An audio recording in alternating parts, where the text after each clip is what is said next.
Aloan woke to warmth and the sound of breathing that was not her own.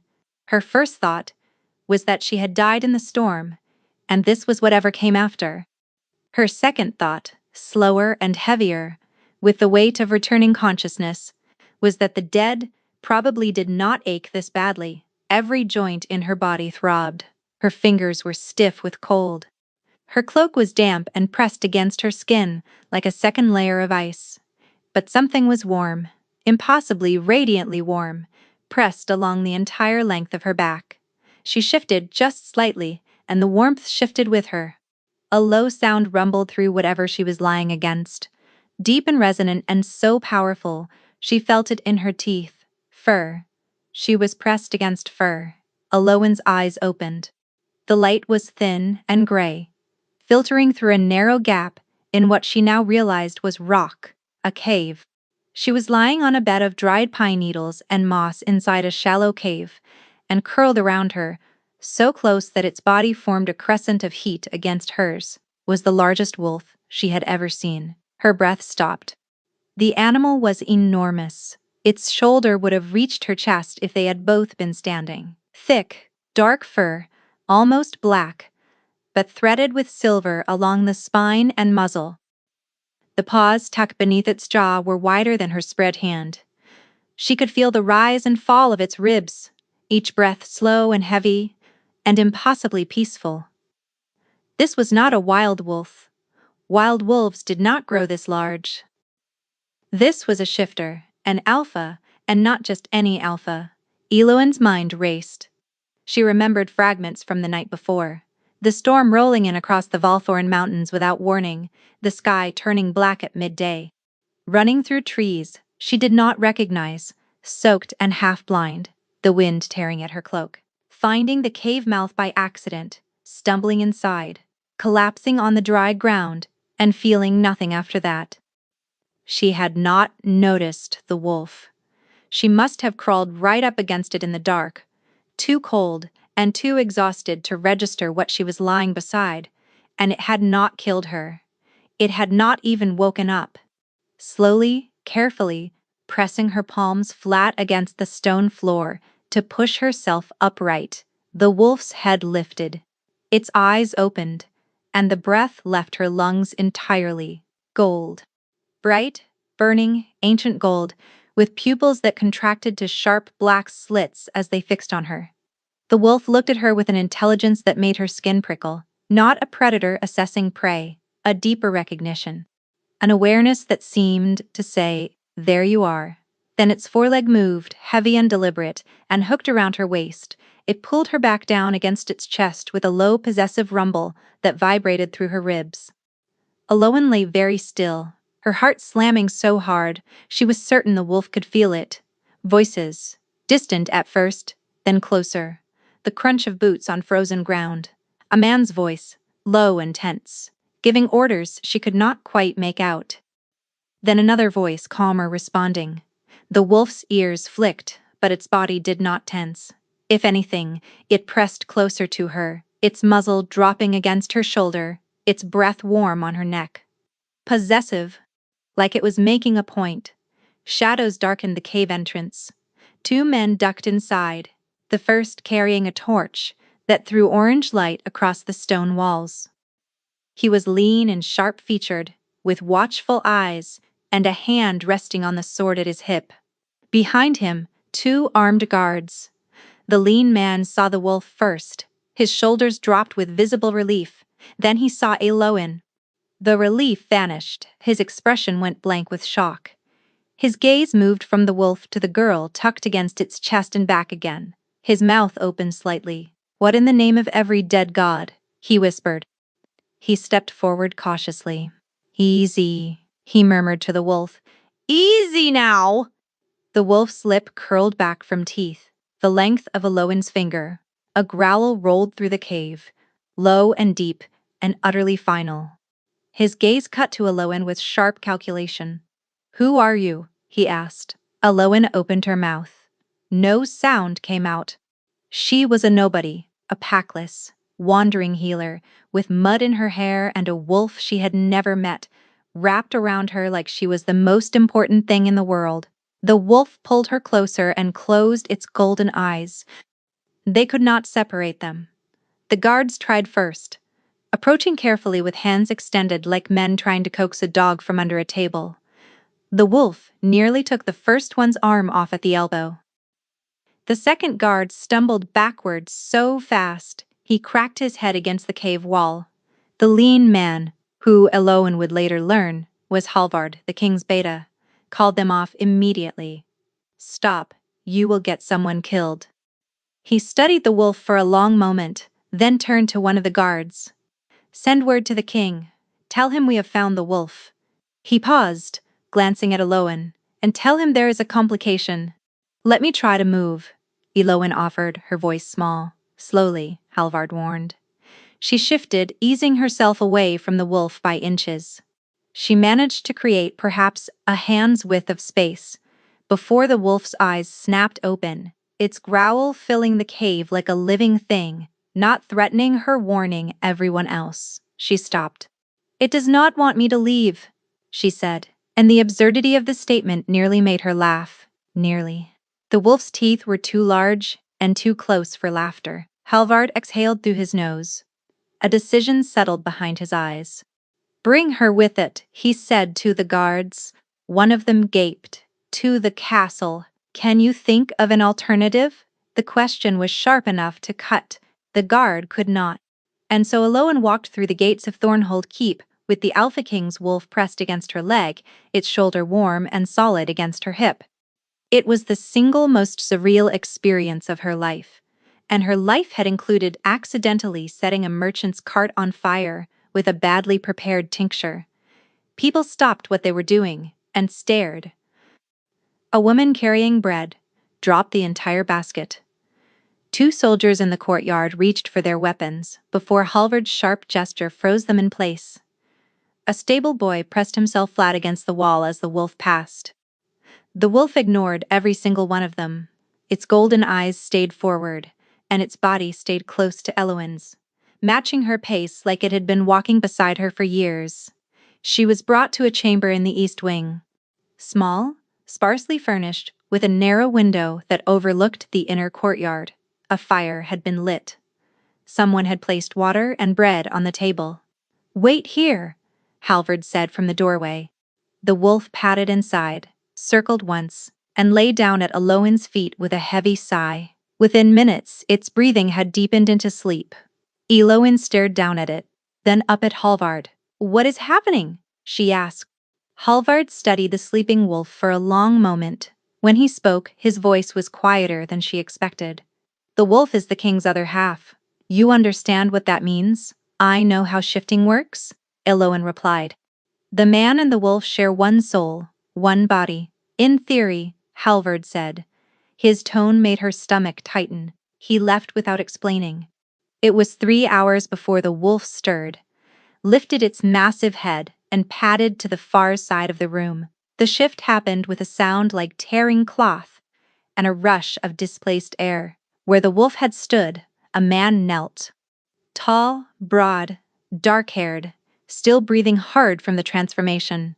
He rose slowly and pulled a cloak from a hook near the door, wrapping it around himself. Then he turned and looked at Eloin. The difference between the man and the wolf was jarring. Where the wolf had been warm and instinctive and immediate, the man was controlled, contained. Locked behind walls so thick, Eloin could almost see them. The authority was undeniable, built into the set of his jaw and the way he held himself, like someone bracing for impact. Pain flickered across his face. Maybe. Or envy. Then it was gone. "My wolf has not obeyed me in 4 months," he said, and each word landed like a stone dropped into still water. "He has not been calm in 4 months. He has not slept willingly in 4 months. And in one night beside you, he did all 3. The weight of that statement pressed down on the room. "I need to understand why," Calder continued. His dark eyes found hers and held them. "You will stay in this castle until I do." He paused, and a ghost of discomfort flickered through his expression, almost an apology. "That is not a request." He turned and left before she could respond. Eloan sank onto the edge of the bed, her hands shaking. In the space where the wolf had slept, the pelt still held its warmth. She pressed her palm against them and felt an odd ache settle behind her ribs, faint and formless, like the echo of a sound she could not quite hear. The room was not a prison, but it was not freedom either. The door was unlocked, but a guard stood outside it every hour of every day. She was permitted to walk the courtyard, to visit the kitchens, to wander the lower corridors. But the gates remained closed to her, and every time she asked about leaving, the guard's face went carefully blank. Eloan had spent her entire life avoiding exactly this kind of situation. She belonged to no pack, carried no rank, claimed no territory. She had been raised by a human herbalist named Marin, who had found her swaddled in wolf pelts at the edge of the Greythorn forest as an infant. Marin had taught her plants, poultices, remedies, had given her a trade and a name and a life, even if that life was spent on the margins. She was a shifter by blood, or so Marin had always believed, given the pelts and the faint scent of wolf that clung to the baby she had found. But Eloan's wolf had never come. No first shift at adolescence. No stirring beneath the skin. No golden eyes in the mirror. By the time she was 18, she had accepted it. She was wolfless, broken in some fundamental way that could not be fixed. And now she was trapped in the Alpha King's castle because his wolf, the most powerful wolf in the kingdom, had decided she belonged to him. On the second morning, Halvard came for her. "The wolf is restless," he said, standing in her doorway with the careful posture of a man delivering news he knew she would not like. "Would you be willing to sit with him?" Willing was generous. She had no choice, and they both knew it. But she appreciated that he bothered with the pretense. He led her to an enclosed courtyard behind the keep, walled in stone, open to the gray sky above. Handers lined the perimeter, tense and watchful, their hands wrapped in leather gauntlets thick enough to blunt a bite. And in the center of the space, the wolf paced. Eloan's breath caught. The calm, sleeping creature from the cave was gone. This wolf was agitation given form. It moved in tight, furious circles, ears flat against its skull, hackles raised along its spine in a ridge of dark, bristling fur. A handler near the far wall had blood seeping through a tear in his sleeve. Another was favoring his left leg. Then the wolf stopped. Its massive head swung toward the archway where Eloan stood. Its nostrils flared. The transformation was instantaneous. The hackles flattened, the ears came forward. The rigid, coiled tension in its body dissolved like ice in warm water. It crossed the courtyard in 4 long strides and pressed its head against her hip, exhaling a breath so deep and long it sounded like a sob. Every handler in the courtyard stared. One of them sat down heavily on the ground, as though his legs had simply given out. Eloan lifted her hand slowly and placed it on the wolf's broad skull.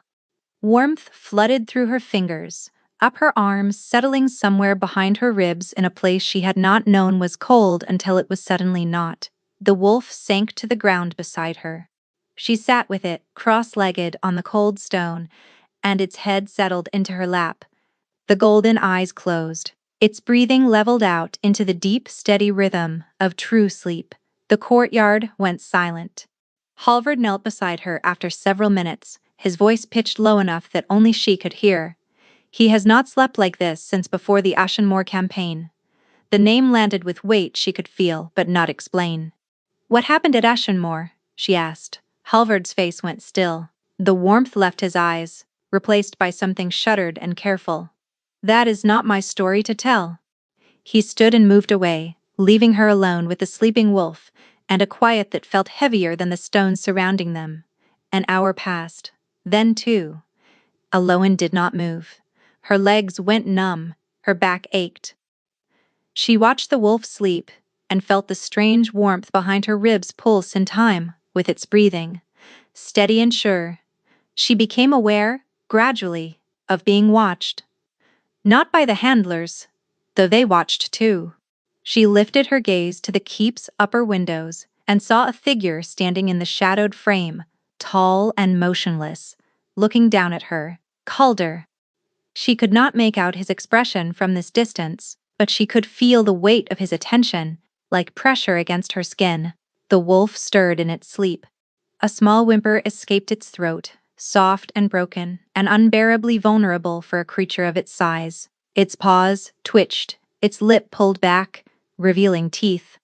And for a single, disorienting heartbeat, Eloin saw a place that was not the courtyard, a dark forest, snow falling through bare branches, chains stretched between trees, and at the end of them, pulling, straining, bleeding, a wolf with golden eyes. Then it was gone. The courtyard snapped back into place. Sunlight on stone, handers murmuring, the wolf calm beneath her hand. Eloin sat very still and told herself she had imagined it. Her hands were trembling, but she kept them pressed flat against the wolf's fur and did not let anyone see. She told herself it was exhaustion or hunger or the lingering strangeness of everything that had happened. She told herself a lot of things. In that moment, she did not believe any of them. Orla found her before Eloin could find Orla. The head healer was waiting outside Eloin's chamber the next morning, leaning against the stone wall with arms folded and a look on her face that suggested she had been there for some time. She was small, silver-haired, sharp-featured, with eyes the color of winter moss that missed absolutely nothing. Her apron was spotless, despite the herb stains on her hands, and the way she held herself reminded Eloin of a hawk on a fence post, still and watchful and utterly certain of its purpose. "Walk with me," Orla said, not a question. She led Eloin through the infirmary, past rows of neatly made cots and shelves lined with jars and bundles of dried herbs, through a rear door into a walled garden where the morning air was sharp and clean. She shut the door behind them and turned. "What I am about to tell you does not leave this garden." Eloin's stomach dropped. That sentence had never preceded good news in the history of language. "The king is dying," Orla said. The words landed like a fist. Eloin opened her mouth, but nothing came out. "Not in the way you might expect," the healer continued, moving between rows of potted rosemary, with practiced ease. "His body is strong, his heart is sound. He could live another 100 years if the world were kind. But the world is not kind, and the king is losing his wolf. Losing," Eloin repeated. "The bond between a shifter and their wolf is not a metaphor," Orla said, her voice low and precise. "It is a tether, a living connection between two halves of the same soul. When that tether frays, the consequences are catastrophic." She turned to face Eloin fully. "In the 4 months since the Ashenmoor campaign, the king's tether has been fraying. His wolf grows more feral, more disconnected from him with every passing week. He can barely control the shift anymore. When the wolf emerges, it does not recognize him as its other half. It treats him like a stranger." Eloin thought of the courtyard, the bleeding handler, the way the wolf had paced like a caged thing. "What happens if the tether breaks completely?" "He dies," Orla said simply. "An alpha cannot survive without their wolf. The body fails within days. We have perhaps 2 months before the separation becomes irreversible." 2 months. Eloin gripped the edge of the stone planter beside her. The world felt unsteady. "We have tried everything," Orla continued. "Every healer in Volthorn, every remedy in my stores. Binding rituals, tether-strengthening tinctures, meditation, guided by the oldest wolf shamans in the Northern Territories." Her mouth thinned. "Nothing has worked. The wolf rejects every attempt at reconnection. It has grown violent toward anyone who approaches the king during a shift. 3 handlers have been hospitalized this month alone. But not me," Eloin whispered. "No," Orla agreed. "Not you." The air between them felt weighted, expectant. "Do you know why?" Eloin asked. "I have a theory." Orla studied her with those sharp green eyes. "Tell me about your wolf." Eloin stiffened. "I do not have one. You are a shifter by blood. I have never shifted, my wolf never came. The words felt like confession. An old wound pulled open and laid bare. I was raised by a human woman. She thought my wolf might be dormant or damaged. It simply never manifested. Orla's gaze did not waver.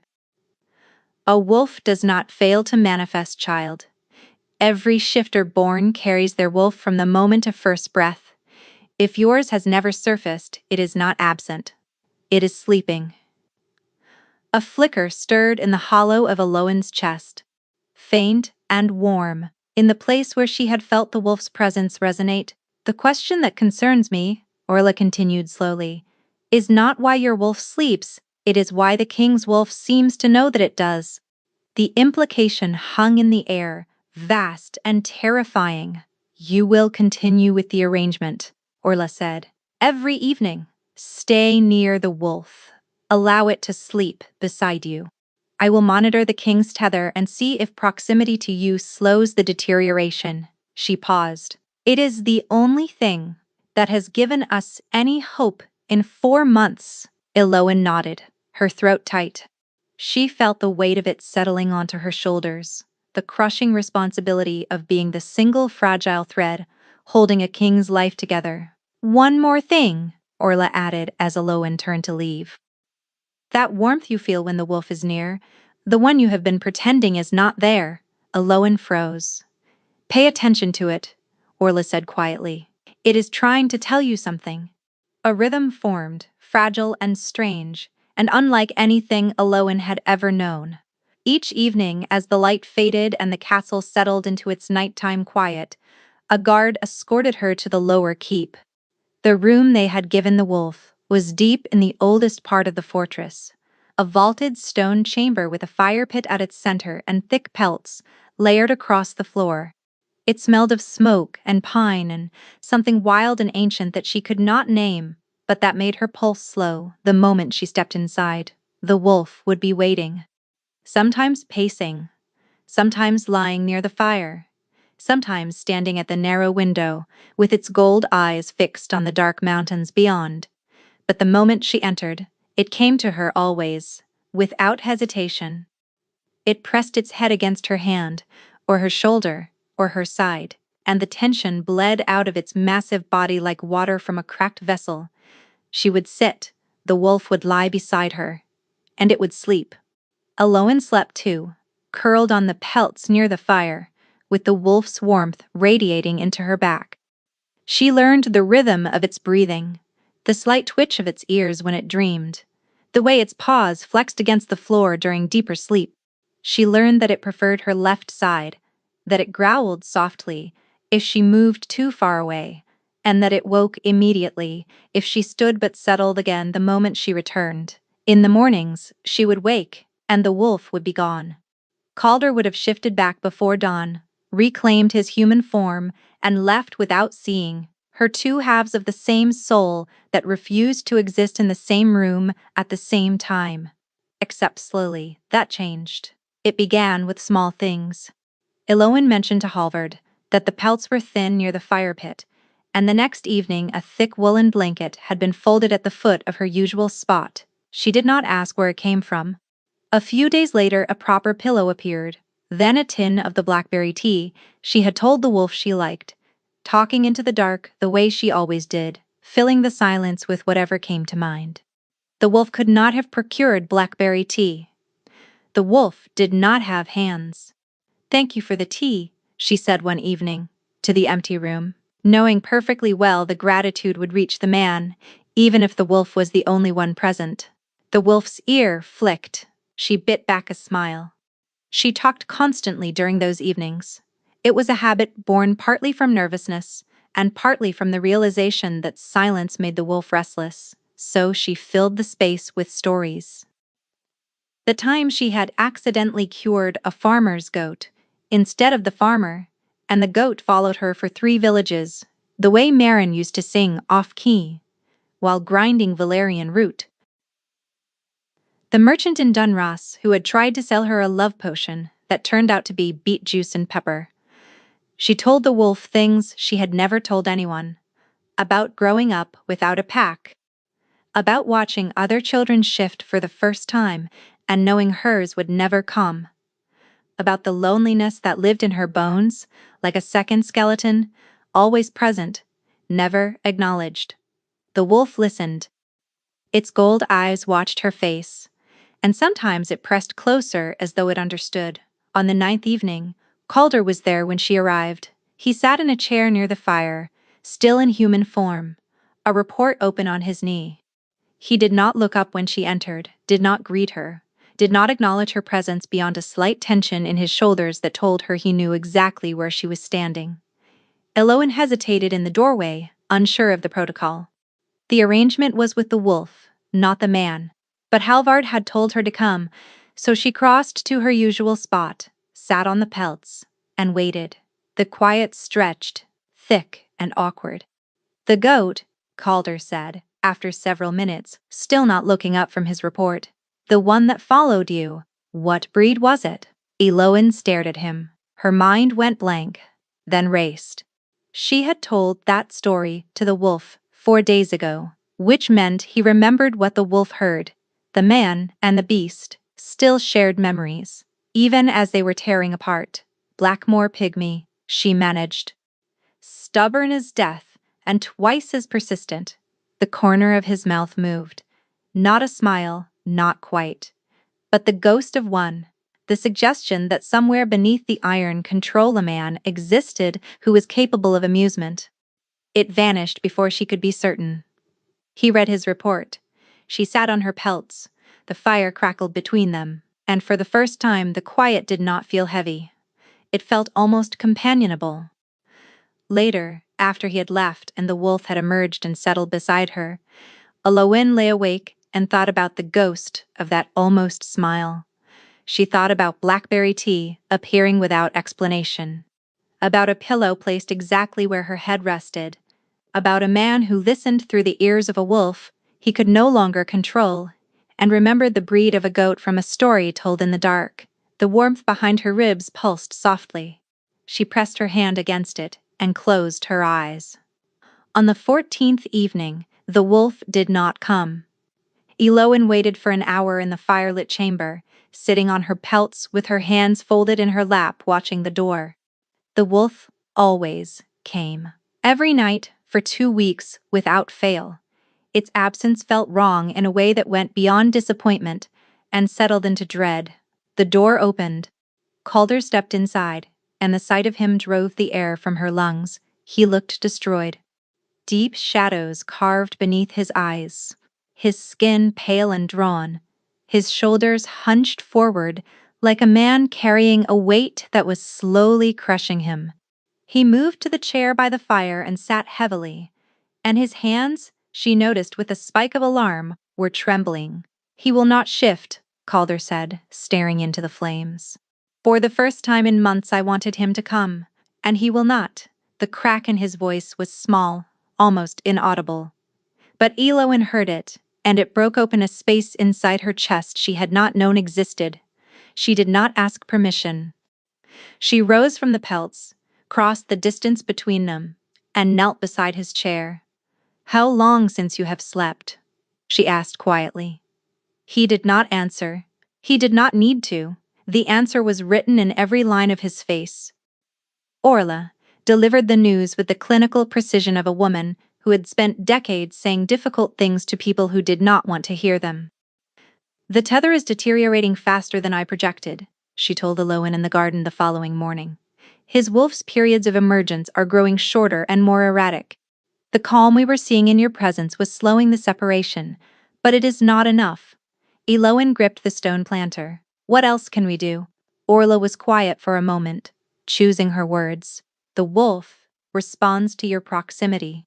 Your scent, your presence, the resonance of whatever dormant bond exists between your sleeping wolf and his active one. But the wolf is only half of him." She paused. "The man needs to respond." Eloin felt the implication before Orla spoke it. "Physical contact with the king in human form," the healer said. "Not just nearness, touch. The tether is a living thing and it needs to feel you through both halves of him, not just the beast." The heat that crawled up Eloan's neck was immediate and ferocious. You want me to touch the king? I want you to keep the king alive, Orla corrected. The method is secondary to the outcome. Calder's reaction was exactly what Eloan expected. He refused. The word came out hard and flat and absolute, delivered from behind his desk, without looking up from the correspondence he was pretending to read. I am not going to be handled, he said. No one is suggesting handling, Halvard replied from the doorway, his tone carefully neutral. The healer is suggesting sustained physical contact during your evening rest period. That is handling with prettier language. It is survival, Halvard said quietly. Calder's jaw tightened until Eloan could see the muscle jumping beneath the skin. He said nothing for a long moment, and the air between them grew heavy enough to choke on. 2 days, Halvard murmured to her as they left. He resists everything for exactly 2 days, then accepts it like it was his idea. It took 3. On the third evening, Eloan entered the chamber to find Calder sitting on the pelts instead of the chair, not near the fire, on her spot, in her space. He looked profoundly uncomfortable, his back rigid, his hands resting on his knees, with the careful stillness of a man trying very hard to appear calm while being anything but. He did not look at her. Orla says proximity is insufficient. She does, Eloan confirmed, hovering near the door. She says, contact is necessary. She does. Another pause. His jaw worked. His gaze stayed fixed on the far wall. I do not know how to do this, he said, and the admission clearly cost him dearly, because his voice came out rough and stripped, like he had dragged the words out by force. Eloan crossed the room and sat beside him on the pelts, close enough that their shoulders nearly touched. She could feel the heat radiating off him, could smell his scent, cedar and iron, and a deeper note beneath both that was purely wolf, purely him. Her pulse hammered, but her hands were steady. You do not have to do anything, she said. Just sit. He sat. She sat. The fire crackled. Minutes passed. The tension in his body remained absolute, every muscle locked, every breath controlled. Then, Eloan reached over and placed her hand on top of his. The effect was immediate and devastating. Warmth exploded behind her ribs, the same warmth she had felt with the wolf, but magnified tenfold, blazing outward through her chest and down her arm and into the place where her skin met his. She gasped. Calder went rigid. His breath hitched. His eyes, which had been fixed on the wall, snapped shut, and when they opened, they were gold, not his usual dark gray. Gold. The wolf's gold. Bright and burning and alive in a way they had not been in weeks. The color lasted for only a moment, a single searing heartbeat, before fading back to gray. But Eloan had seen it, and she had felt the wolf surging forward inside him, reaching through the fraying tether with desperate, instinctive need. What was that? Calder breathed. Your wolf, Eloan whispered. He is still there. Calder's gaze held hers. Behind his eyes, raw and unguarded, desperate hope warred with the fear of believing in it. Then he looked away, swallowed hard, and said nothing. But he did not remove his hand. They sat together, as the fire burned low, palm against palm, her fingers small and warm, against his broad, calloused ones. She felt his breathing slow, felt the iron tension begin fractionally to ease. Not gone, not even close, but loosened, like a fist uncurling one finger at a time. She did not know when she fell asleep. She only knew that she woke in the gray hour before dawn, with her head resting against his shoulder, and his hand still gripping hers, not gently, tightly. His fingers were locked around hers, like she was the only solid thing in a world that was dissolving beneath him. His head was tilted against hers. His breathing was deep and even. He was asleep. The realization bloomed through her with warmth and terror, in equal measure, not just the wolf, the man. The man had fallen asleep beside her, holding her hand, his body finally surrendering to exhaustion, because her touch had given him permission to let go. Eloan did not move. She barely breathed. She watched the firelight play across his sleeping face, and saw what no one else was ever allowed to see. The hard lines softened, the tension dissolved, the relentless, grinding vigilance that defined his every waking moment simply ceased. He looked younger, he looked human, he looked like a man who had been carrying the world and had finally, just for a moment, been allowed to set it down. The ache in her chest burned steady and sure, and Eloan knew with sudden terrifying clarity that she was in very serious trouble. When he woke, it happened without warning. His body went rigid, his breath caught, and his eyes flew open. He registered their position in a single sweep, her head on his shoulder, his hand crushing hers, their bodies leaning together like two trees, grown into each other. He pulled away so sharply, she swayed into the empty space he left behind. He was on his feet in a heartbeat, his back to her, one hand pressed against the stone wall, his breathing ragged. "This cannot happen again," he said without turning around. Eloan's chest ached where the warmth had been. She flexed her empty fingers. "It helped," she said quietly. "Your wolf responded.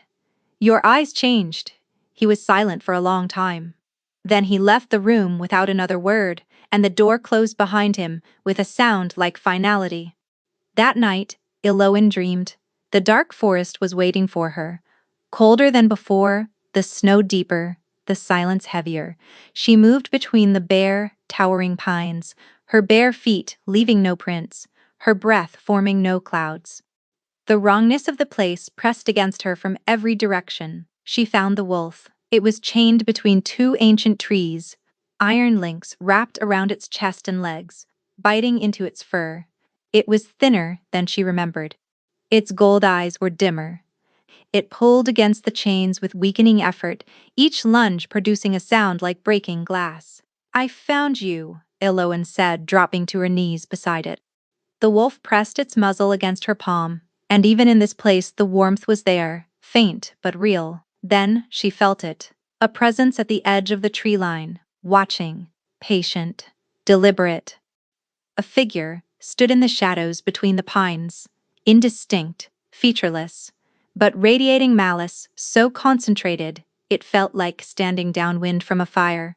The figure was not an accident, not a nightmare, not a memory.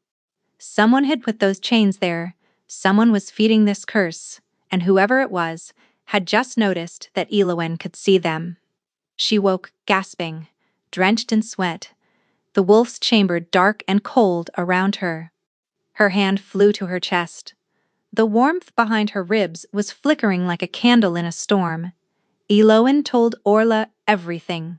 The dark forest, the chained wolf, the snow that fell without sound, the figure standing at the edge of the trees, radiating malice like heat from a furnace.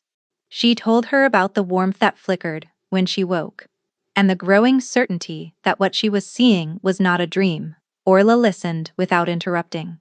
When Eloan finished, the healer sat down slowly, her expression troubled in a way that Eloan had not seen before. Orla was a woman who kept her composure the way other people kept their keys, always at hand, never misplaced. Seeing that composure fracture was more frightening than the forest itself. "You are entering the spirit realm," Orla said quietly. "The spirit realm," Eloan repeated, testing the words. "The space between the physical world and whatever lies beyond it. Shamans train for decades to walk there. Spirit walkers are born to it." Orla's gaze sharpened. "You should not be able to reach it at all, let alone stumble into it by accident. And yet I did. And yet you did," Orla folded her hands, "which tells me two things. First, whatever is happening to the king's wolf is rooted in that realm. The chains you describe are not metaphor. Someone is holding the wolf there, forcing the separation from this side." She paused. "Second, your connection to the king is deeper than proximity, deeper than scent. You are tethered to his wolf in a way that transcends the physical, and that tether is pulling you across the threshold." Eloan's hands were cold. She pressed them against her thighs. "The figure I saw, standing in the trees. Describe it again. I could not see features. Just a shape, a presence, but it felt deliberate, aware. Like it had been there for a long time, and it knew exactly what it was doing. Orla's mouth thinned into a hard line.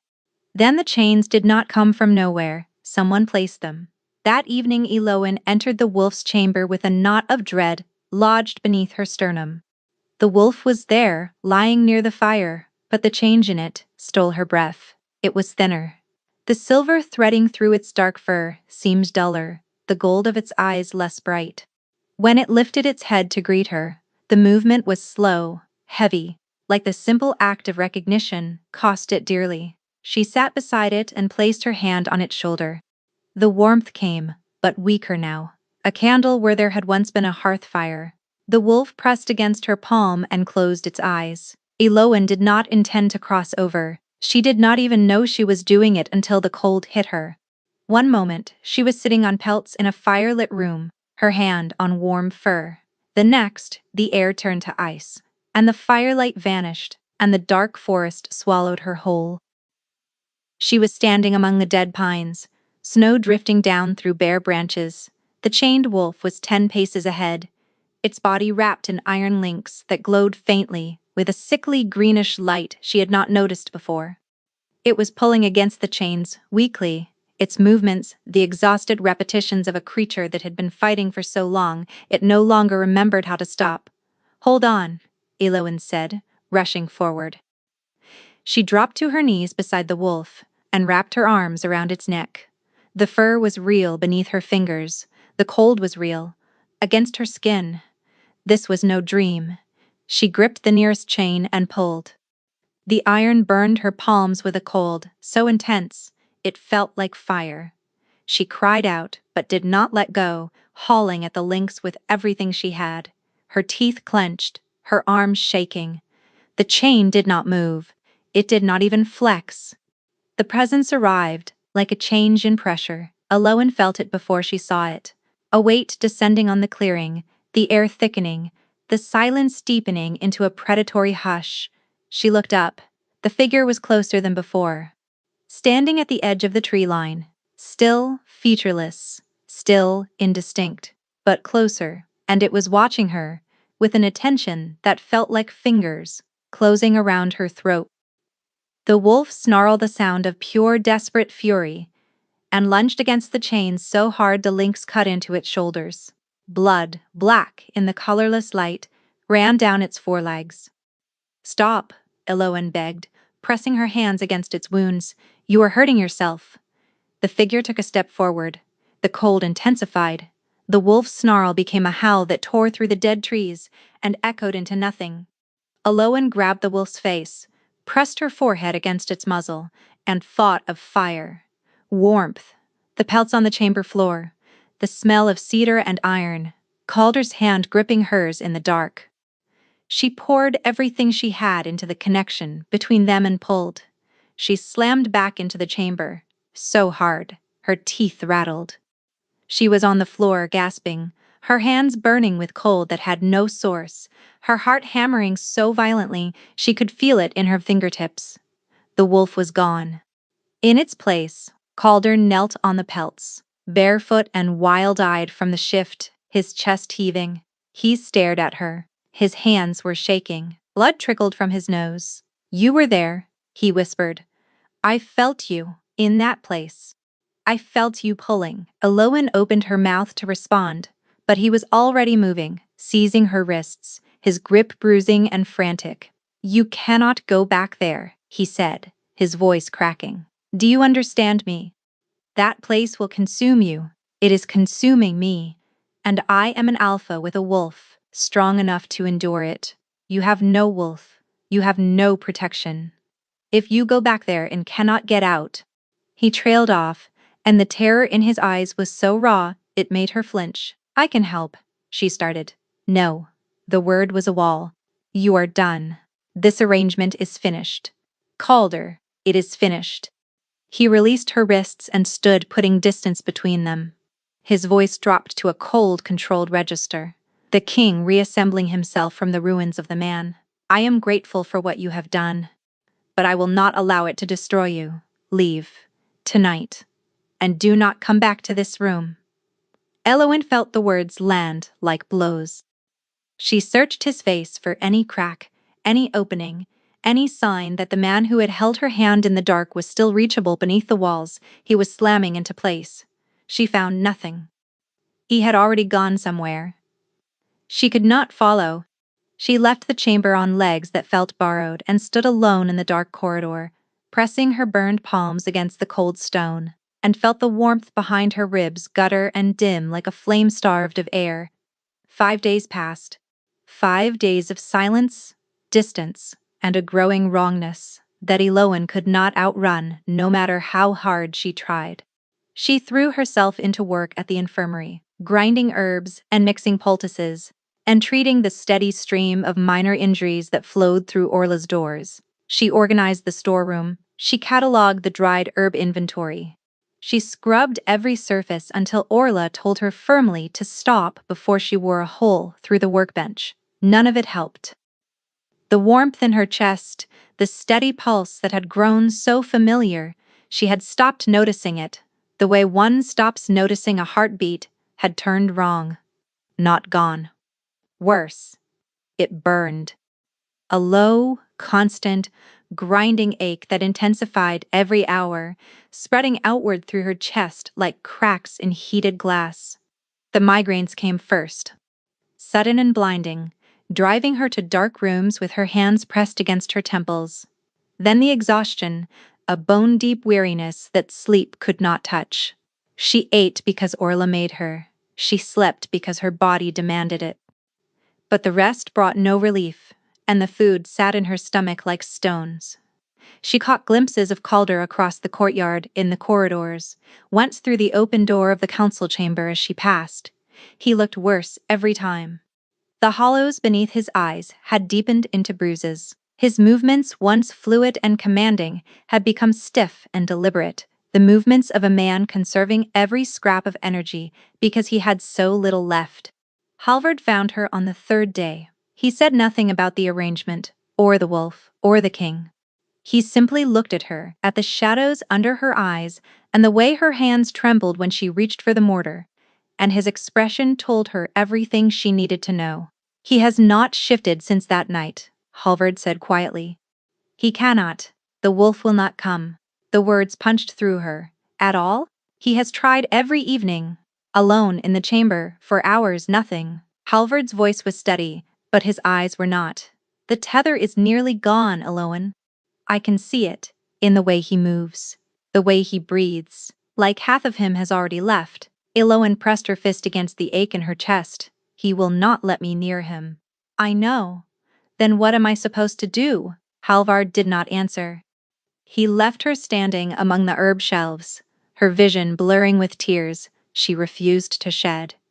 On the 5th morning, she was grinding fever-few when the room tilted sideways, not gradually. Instantly, like someone had picked up the floor and tipped it. Her hands went slack.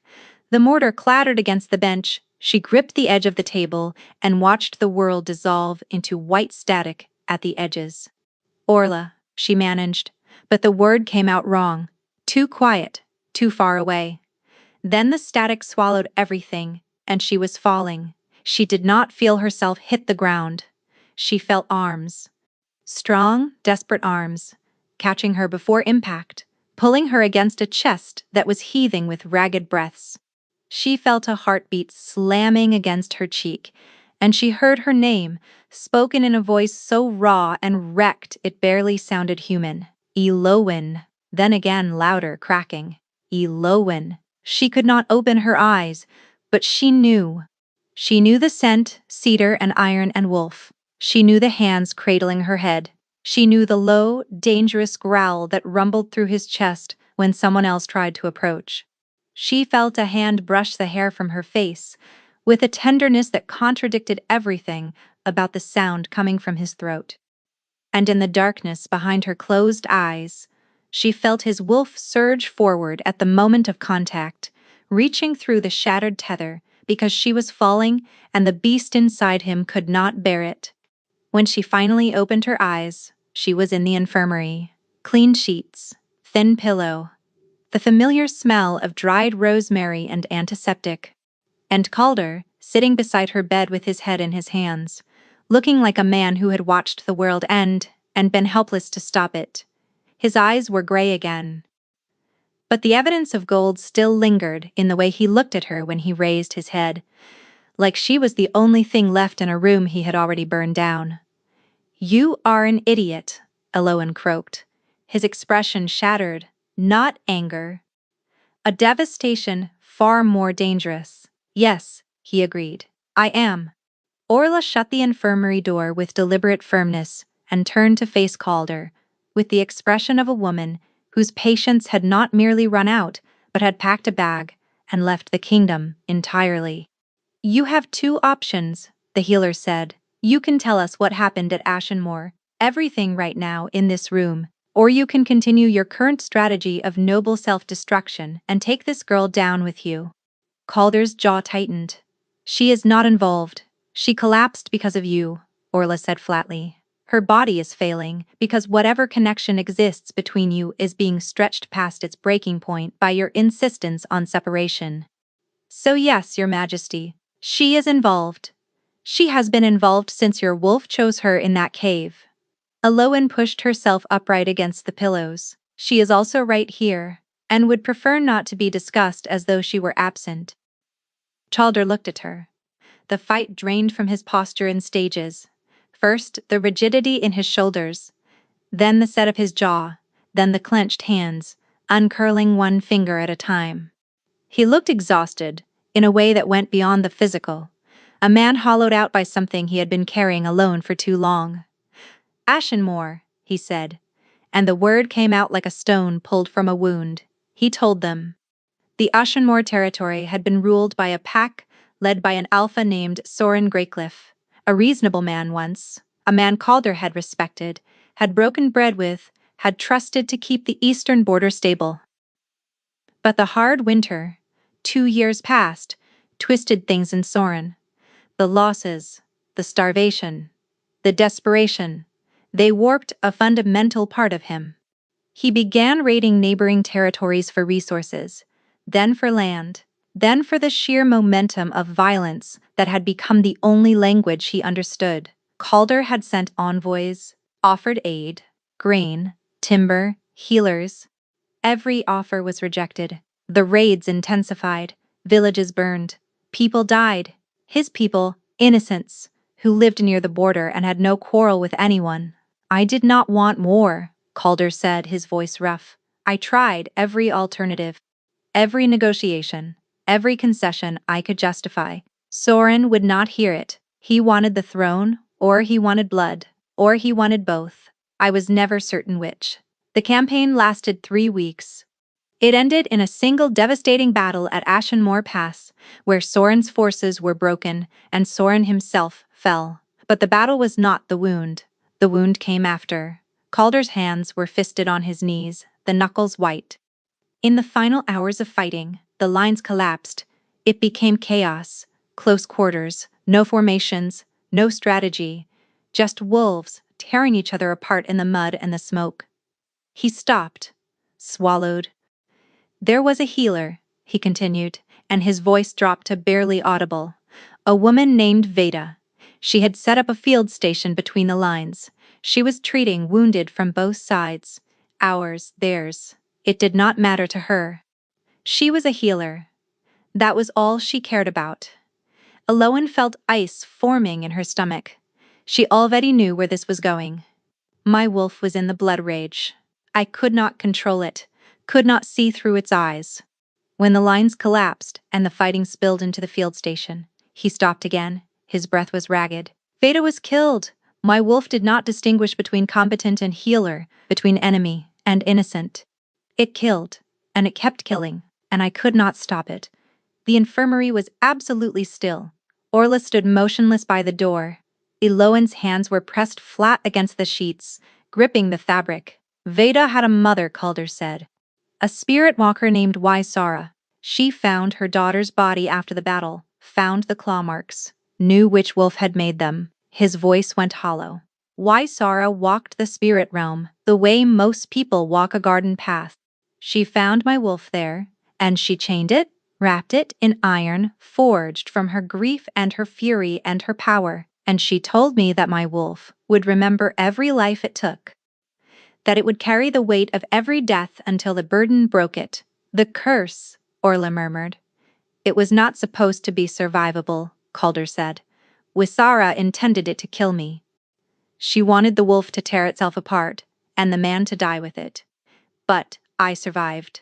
The wolf survived, and instead of dying, we began to separate. He looked at his hands. The wolf carries the curse in the spirit realm.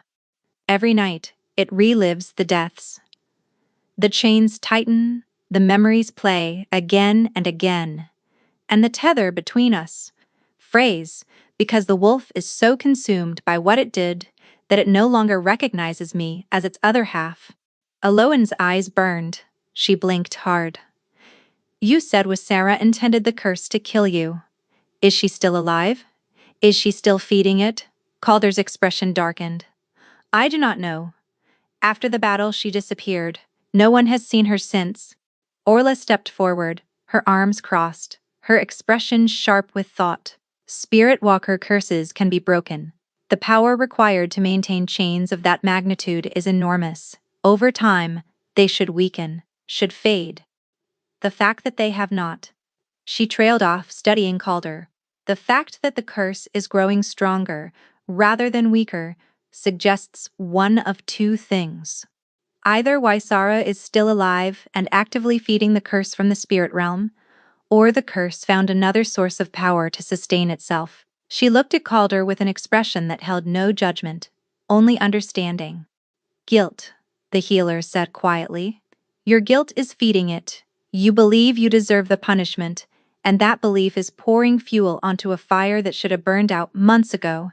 Calder did not deny it. His silence was confirmation enough. Eloan swung her legs over the side of the bed. Let me help. I can reach the spirit realm. I have been there. I can find the chains. Find Wisara, if she is still there. Find a way to break them. No, Calder said. You will die without intervention, Orla added, looking at the king. And so will she. The connection between you ensures that. The words hung in the air. Calder's gaze found Eloan's, and she watched the war play out behind his eyes. The need to protect her fighting against the knowledge that protection was killing them both. The guilt that had become so fundamental to his identity that releasing it felt like releasing himself. I cannot lose someone else, he said, and his voice broke on the last word. Eloan held his gaze. Then, stop pushing me away. He closed his eyes, his hands unclenched. He did not agree, not in words, but the quiet that followed was different from every pause that had come before. It was the sound of a wall developing its first cracks. Orla cornered Eloan in the garden an hour later. Sit, the healer commanded, pointing at the stone bench. Eloan sat. What do you know about mate bonds? Orla asked, without preamble. Eloan blinked. They are rare. Fated connections between two wolves who are supposedly designed for each other. Most shifters never encounter one. She paused. Why? Because you are living inside one. The words landed like a physical impact. Eloan gaped at the healer, her mouth slightly open, her mind racing to catch up with what her body had apparently known for weeks. The warmth you feel, Orla continued. The pain of separation. The ability to enter the spirit realm through proximity to his wolf. The way his wolf chose you, instantly, without hesitation, without question. The way the man's eyes flash gold when you touch him. She raised an eyebrow. What did you think all of that was? I thought it was the curse, Eloan whispered, or proximity, or my scent. It is a mate bond, Orla said firmly. Incomplete, unacknowledged, fighting against every barrier both of you have erected. But a mate bond, nonetheless. Your sleeping wolf recognized his wolf as its match the moment you entered that cave. It is why his wolf calmed, not because of your scent, or your herbs, or some convenient coincidence. Because you are his, and he is yours, and the bond knows it, even if neither of you has been willing to say it out loud. Eloan pressed her hand against the ache in her chest. It flared in response, warm and desperate and reaching. If the bond is completed, Orla continued, it may be strong enough to reach his wolf in the spirit realm, to give you both a tether that the curse cannot sever, but if it remains incomplete, she paused. An incomplete mate bond under this kind of strain will destroy you both. It is already destroying you both. Eloan found Halvard in his office, 20 minutes later, her pulse racing and her resolve hardened into iron. I need to see him, she said. Halvard studied her face. He gave orders that you are not to be admitted to his chambers. I know. He will be furious. I know that too. Halvard leaned back in his chair and regarded her for a long moment. Then he reached into his desk, pulled out a key, and set it on the surface between them. South corridor, he said. Third door, past the armory. That night, Eloan let herself into the king's private chambers and stood in the center of the room, her heart hammering so hard she could feel it in her teeth.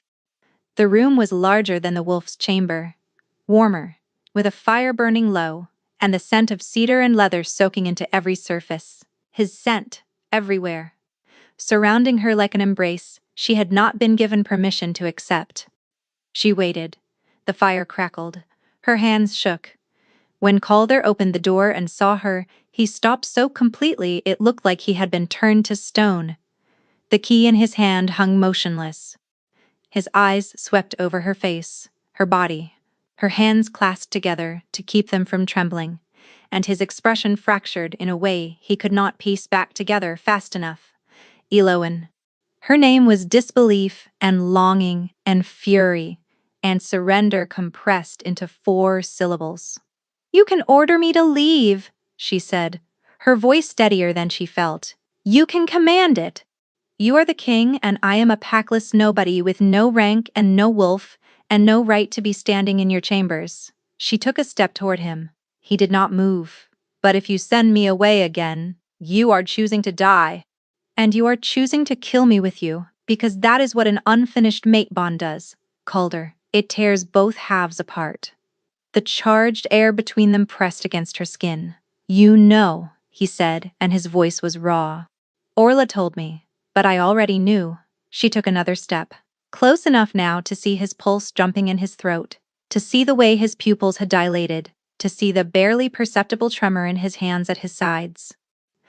I have known since the cave, since your wolf wrapped itself around me and every empty, aching thing inside me went quiet for the first time in my life. Calder's composure shattered. Not slowly, not in stages, but like a dam giving way. I feel you everywhere, he said, his voice breaking. In every room I enter, in every corridor I walk, your scent is in my lungs, and I cannot get it out, and I do not want to get it out, and it is driving me to madness. His hand came up, hovering near her face, not touching, trembling. My wolf is dying in chains, and the only thing it asks for is you. The only word it gives me anymore is your name. Over and over, just your name. She took his face in her hands and pressed her forehead against his. Then let me stay, she whispered. He kissed her, or she kissed him. It happened at the same moment, the same breath, a collision that felt less like a choice and more like gravity.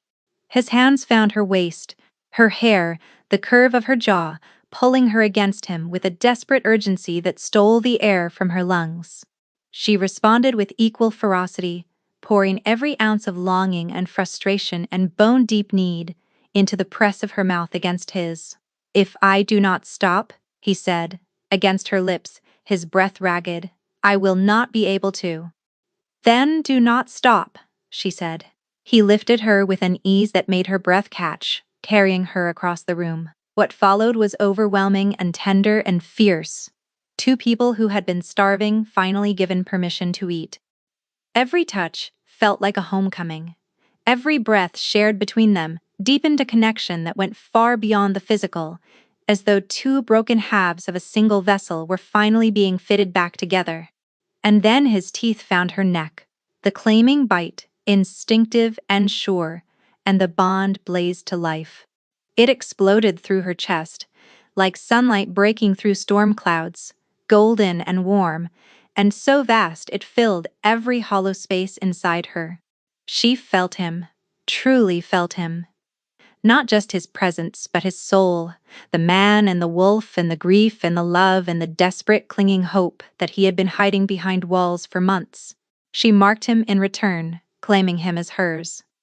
And the bond flared brighter, sealed, complete, unbreakable.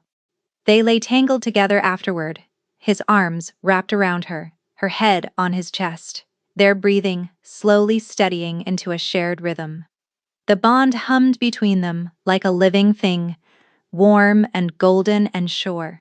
"I should have let you stay," he murmured against her hair. "Yes," Iloan agreed. "You should have." His arms tightened, she felt him smile against her temple. Sleep came for them both, gentle and irresistible. Iloan closed her eyes and let the warmth carry her under, feeling safer and more whole than she had ever felt in her life. She woke in the dark forest. The cold was absolute. Not the cold of winter or stone or empty rooms. A cold that lived in the bones, that pressed inward from every direction, that existed specifically to remind you that warmth was a thing you had once known and would never know again. Iloan stood among the dead pines, barefoot in the snow, and felt the bond flaring in her chest like a torch. Beside her, Calder stood rigid, his jaw locked, his fists clenched at his sides. He was here. Both of them together, pulled into the spirit realm by a bond strong enough to bridge the gap between worlds. "You see it now," Calder said, his voice flat. "What I see every time I close my eyes." She did. The forest stretched endlessly in every direction, the trees reaching upward like the fingers of drowned men. The snow fell without wind, without sound, without temperature, just a visual wrongness that added to the suffocating unreality of the place. And ahead, in a clearing, the wolf. Iloan made a sound in her throat, involuntary and broken. The wolf was worse, so much worse than the last time she had been here. The chains were tighter, biting deep into its body, wrapped around its legs and chest and throat in layers that glowed with that sickly greenish light. Its fur was matted and dull. Its gold eyes, those brilliant burning eyes that had looked at her with such recognition in the cave, were dim and glassy. It was still breathing, barely. "Every night," Calder said beside her. "Every night for 5 months, I have stood here and watched it suffer. And every night, I am unable to do a single thing to stop it." Iloan started toward the wolf, but Calder caught her arm. "Wait," he said. "They come first." They came. From the fog, from between the trees, from the spaces where the shadows pooled too deeply, figures, dozens of them, then hundreds, emerging from the gray in a slow, terrible procession. Soldiers in bloodied armor, civilians with hollow eyes and wounds that gaped and wept, wolves in human form broken and wrong, moving with the disjointed gait of things that remembered walking but had forgotten why. The dead of Ashen Moor, every single one. They filled the clearing, surrounded the chained wolf, and stood in silent accusation. Their eyes were fixed on Calder, not on Iloan, not on the wolf, on him, the man who had ordered the march. The man whose wolf had killed without discrimination in the chaos of battle. Iloan felt Calder's grief through the bond, a tidal wave of guilt and horror and bottomless sorrow that nearly drove her to her knees. He carried this. Every night, this was the weight that was killing him, and he had borne it alone because he believed he had earned it. Then the figures parted, and she walked forward. Veda. Iloan knew her instantly, not from sight, but from the way Calder's guilt crystallized and focused into a single point of agony, so sharp it cut through the bond like a blade. The healer was young, younger than Iloan, with kind eyes and gentle hands and a wound across her chest that told the story of how she had died. She wore a healer's apron, still stained with the blood of the people she had been trying to save when the fighting reached her. She stopped in front of Calder and looked up at him. "You promised safety," Veda said, and her voice was soft and terrible. You promised the healers would be protected. You gave your word. Calder's face contorted. I know. Your word was not enough, Veda continued. Your wolf did not care about promises. It only cared about blood. Aloan felt Calder buckle beside her, felt his knees weaken, felt the bond flood with a self-loathing so profound it tasted like ash in her mouth. He believed every word. Not because the ghost was saying it, but because the ghost was using his own thoughts, speaking the poison he had been drinking willingly for months. And behind the ghost, behind the dead, standing at the far edge of the clearing with arms outstretched and palms glowing with greenish light, was the figure from the trees. Sarah. Eloan could see her now. An old woman, gaunt and hollowed by grief, her eyes burning with the same sickly light as the chains. She was not a memory. She was not a ghost. She was here alive, feeding the curse from the spirit realm, pouring her rage and her loss into the chains that held the wolf. But even as Eloan watched, she saw the truth that Orla had named. Isara's power alone was not enough. The chains should have weakened months ago, should have faded. The Spirit Walker's grief was vast, but grief was finite. It burned hot, and then it burned out. What kept the chains strong? What kept them growing tighter? What made this prison inescapable was not Wisara's fury. It was Calder's agreement. He believed he deserved this. And that belief was the lock that no key could open from the outside. Eloan turned to Calder. He was on his knees now, his head bowed, his hands pressed flat against the cold ground. The dead surrounded him in their silent chorus, and Veda's ghost stood before him like a mirror, reflecting everything he hated about himself. The bond between them was screaming. She could feel it, a raw, desperate pull trying to drag him back from the edge of surrender. He was letting go, not of the guilt, but of himself, agreeing with the curse, the way a drowning man agrees with the water. Calder, she said, kneeling beside him, look at me. He did not move. The dead pressed closer. Sarah's hands burned brighter. The chains around the wolf tightened with a sound like cracking bones, and the wolf let out a whimper, so broken it brought tears to Eloan's eyes. She grabbed his face with both hands and forced him to look at her. His eyes were gray and empty and resigned, and the sight of them terrified her more than anything else in this terrible place. You think you deserve this, she said. I can feel it through the bond, every thought, every belief. You think Veda's death was your failure. You think the wolf's violence was your fault. You think that if you suffer enough, if you let the curse take you apart piece by piece, it will somehow balance the scales. He tried to look away. She held him firm. It will not, she said, her voice shaking. It will never be enough because that is not how guilt works. You could suffer for 1,000 years and it would not bring Veda back. It would not undo a single death. All it will do is add one more body to the count. Yours. I could not control my wolf, Calder said, and the words scraped out of him like broken glass. She was healing people. She was saving lives on both sides. And my wolf tore through that field station, like every person in it was nothing more than meat. Veda's ghost moved closer. A better king would have stopped it, the ghost murmured. A better man would have held the leash. Eloan felt the words land in Calder's chest through the bond, felt them sink into the wound that had become the foundation of his identity. And she felt a fierce, furious certainty rising inside her, born from the same place where the warmth lived, the place that had been empty her entire life, until a wolf in a cave had filled it.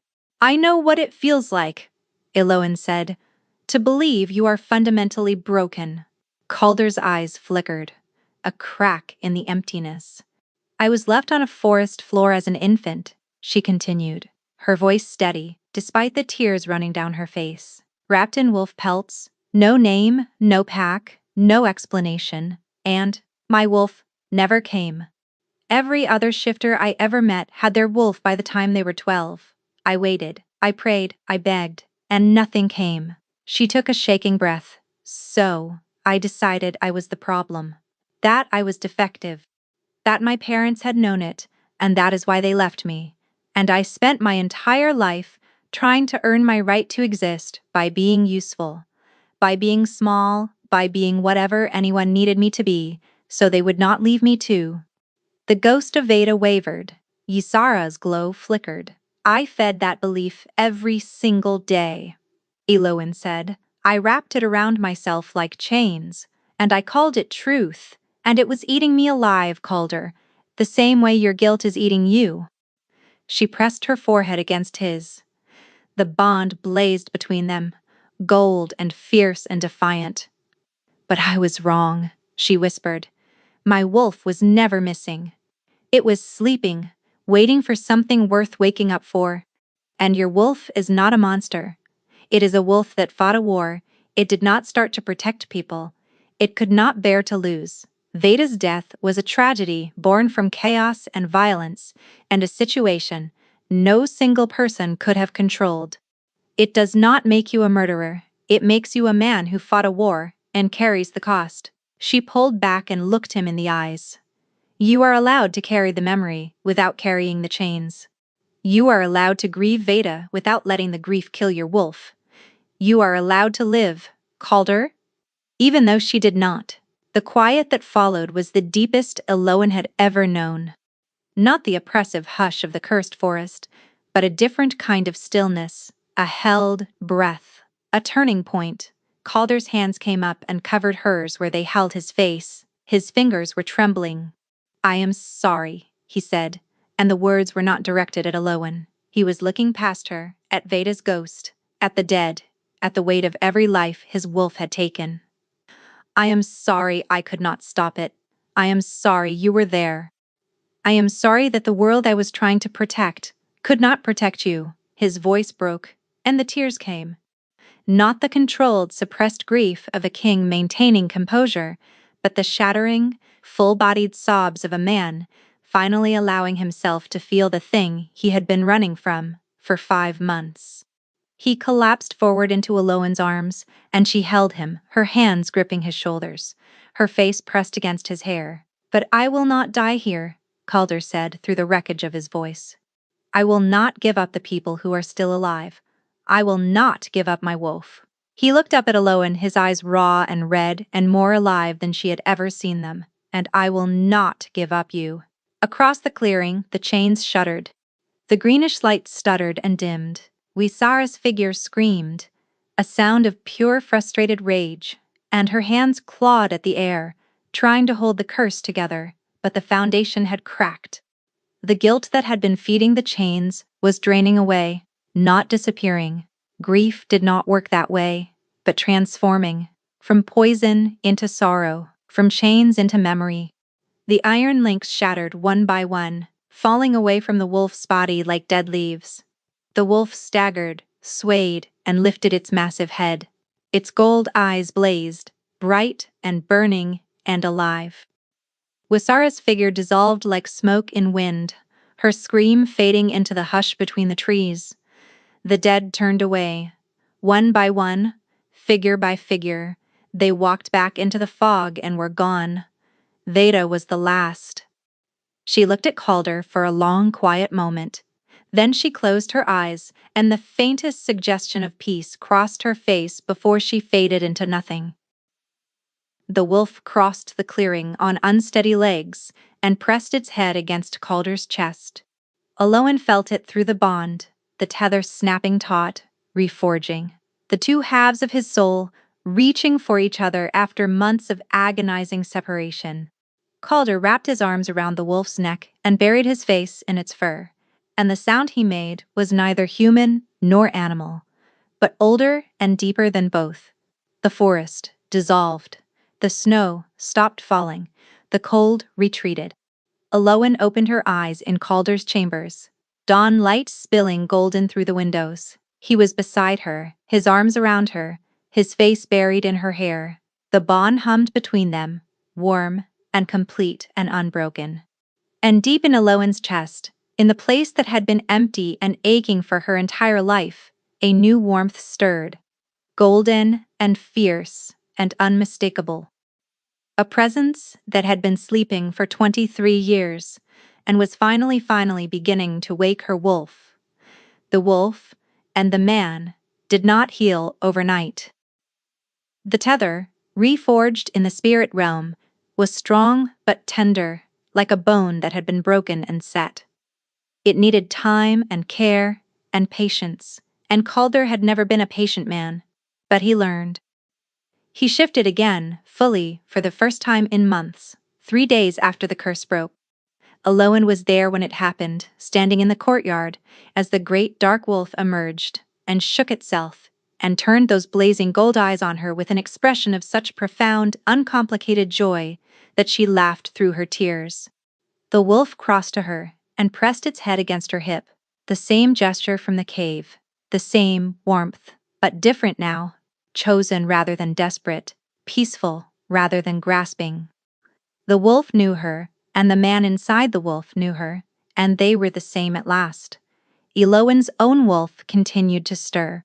It did not emerge in a single rush, but in pieces, in fragments of warmth and sensation and instinct that grew stronger with each passing week. The first time her eyes flashed gold in the mirror, she nearly dropped the teacup she was holding. The first time she growled, actually growled, at a stable hand who startled her, she clapped her hands over her mouth in horror and apologized for 10 minutes straight. Calder found this unbearably endearing, though he would never have used that word. Their mating was announced to the court on a cold morning in late autumn. A packless, wolfless foundling as the Alpha King's fated mate.